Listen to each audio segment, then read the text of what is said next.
Local South Auckland community leaders have joined forces to set up an evacuation centre in the heart of Mangere to help locals and families affected by the recent floods.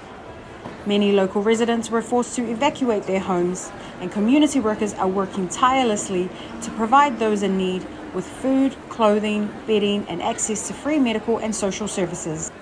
Everyone started at Moana Nui Kiwa. It started at 8 a.m. and there's basically all the services that everyone who's been affected by the floods need. So we encourage everyone to get out here. We've got a whole range of government NGOs that are here to help people with their immediate needs. So MSD are here, Kāinga Ora, we've got medical staff on hand for those who have lost their medication. And then we've got counsellors involved here, and then a whole lot of agencies who are targeted, their work is targeted for people with disabilities and our elderly. While Auckland Mayor Wayne Brown and local government have been criticised for their slow response to the floods, many volunteers have been on the ground working since Friday. But community leaders say the biggest problem to solve will be trying to provide these families with emergency housing. A very big need around housing. So I think what our people need to know out there is that an incredible amount of people in Mangere, their houses are no longer livable. So they're looking for temporary accommodation. A lot of houses have been re-stickered.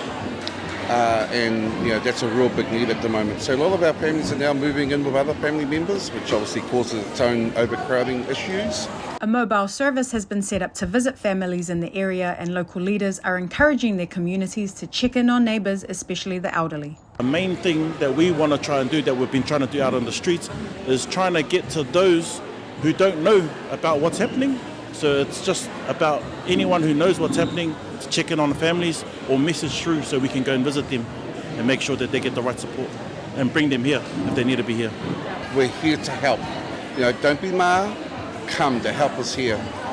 Given that this is also a civil defence centre, we've got beds set up. We do know that people have been sleeping in their cars, and we had a couple that turned up last night. They've been sleeping in their cars for the last 3 days. They had no idea that this was here and available for them. So please come down to help us here. And while it will be a long road to recovery for many of our communities, local leaders and volunteers will be working resiliently around the clock to keep the evacuation centre open 24 hours for those in need. Gabby Solomona, Pacific Media Network.